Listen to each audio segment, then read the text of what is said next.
There is a specific kind of person who leaves you exhausted after every interaction, not because they're loud, not because they're dramatic, but because something about being around them costs you more than it should. Your energy drops, your mood shifts, you find yourself second-guessing things you were certain about before you talk to them. You're not imagining it, and it's not your fault. The Stoics spent centuries studying exactly this kind of person, and what they discovered is more useful than anything modern psychology has produced on the subject.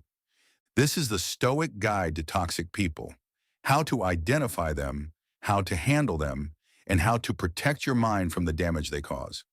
The first thing the Stoics understood is that toxic people are not a modern invention. Marcus Aurelius dealt with them every single day at the highest level imaginable. Senators who smiled to his face and plotted against him behind his back. Advisors who gave him information designed to serve their own interests. Family members who betrayed his trust. People who used his kindness as a weapon against him. And yet Marcus Aurelius is remembered as one of the most psychologically stable human beings who ever lived. Not because he avoided toxic people, he couldn't, but because he had a system for dealing with them that protected his mind without destroying his character. The first type of toxic person, the energy vampire. This person doesn't attack you directly. They don't criticize you openly. They simply take. Every conversation is about them.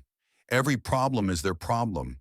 Every achievement you mention becomes a segue back to their story. You leave every interaction feeling somehow smaller than when you arrived. Marcus Aurelius identified this pattern precisely. He wrote about people who constantly require your attention, your sympathy, your validation, and he observed that the more you give, the more they need.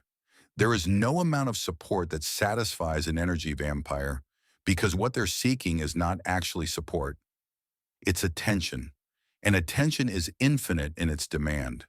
The Stoic response is not cruelty, it is precision. You reduce the supply without drama. You become less available. You give shorter responses. You create distance, not with anger, not with explanation, but with quiet, consistent withdrawal. Energy vampires cannot feed on a source that isn't flowing. The second type, the manipulator. This person is more dangerous because they're harder to see. They don't drain you, they redirect you. They use your own values against you. Your desire to be fair becomes a tool for making you doubt yourself. Your loyalty becomes a leash. Your empathy becomes a point of entry. Epictetus had a specific warning about manipulators. He said, "Be careful about who you give the power to affect your emotional state, because once you give someone that power, they will use it, consciously or not." Manipulators work by gaining access to your inner world.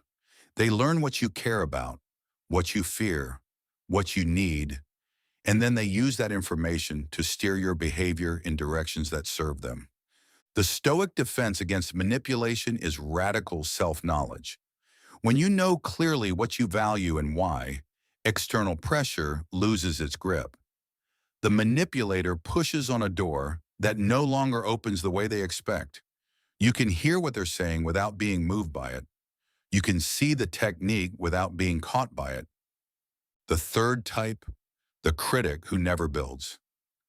This person has an opinion about everything you do, and their opinion is always negative, always certain, and always delivered with the confidence of someone who has never tried to do anything themselves. Seneca wrote about critics with devastating precision. It is easy to destroy what you have not built. And Marcus Aurelius had one response to critics of this kind.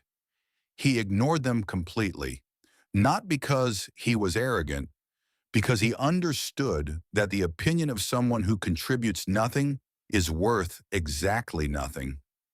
This is harder than it sounds. Criticism activates the same neural pathways as physical pain. Your brain registers a harsh word from someone you know the same way it registers a threat to your physical safety. The emotional response is real even when the criticism is worthless. The Stoic practice is this: Before you let a criticism land, ask one question. Is this person someone I respect? Have they done what they're criticizing me for attempting? If the answer is no, the opinion doesn't enter. You receive it, you note it, and you put it down without carrying it. The fourth type, the person who makes you doubt yourself. This is perhaps the most insidious type of toxic relationship because it often doesn't look toxic from the outside. This person may genuinely like you. They may not intend to harm you, but something about your interactions consistently leaves you less certain of yourself than you were before. They question your decisions, not with cruelty, but with a kind of persistent, gentle doubt. They reframe your achievements as luck.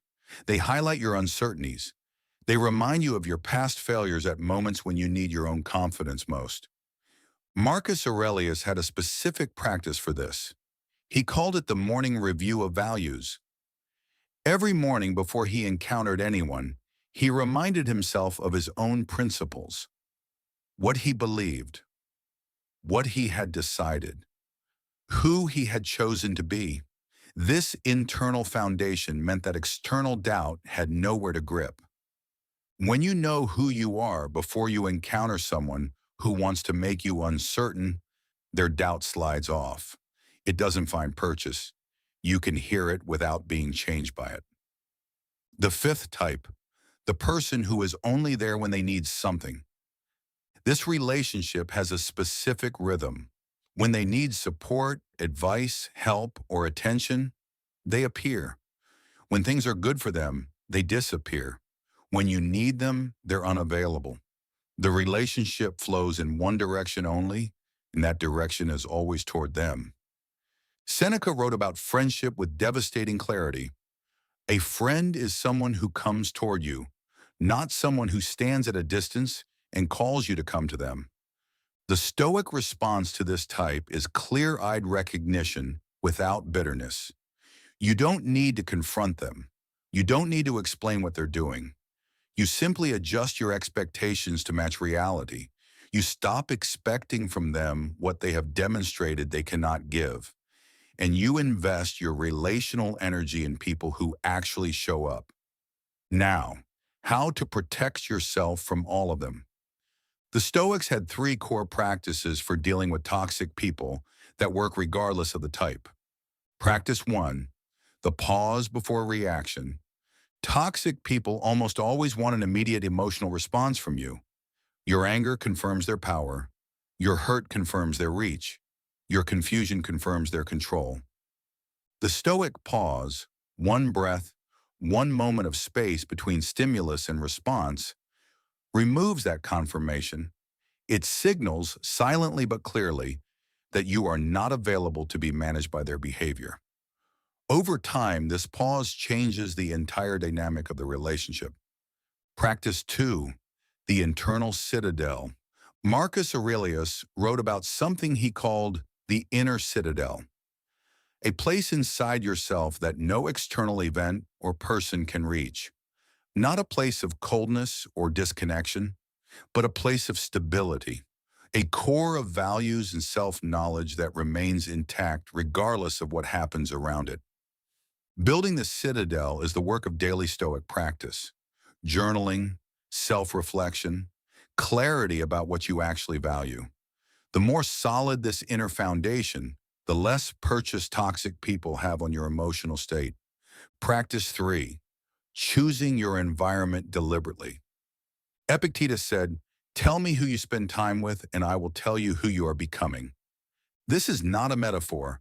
Research on what psychologists call social contagion shows that the emotional states, the habits, and even the beliefs of the people around you literally transfer to you over time through mirror neurons, through behavioral modeling, through the simple repetition of exposure. You cannot always choose every person in your life, but you can choose where you direct your attention, your time, and your genuine investment. Choose people who make you more of who you want to be, and reduce, without drama and without explanation, your exposure to people who make you less. Toxic people are not a moral failing. They are a practical problem, And like every practical problem, they have a practical solution. The Stoic solution is not to become cold. It is to become clear. Clear about what you value. Clear about what you will and won't accept. Clear about where your energy goes and why. Your peace is not negotiable.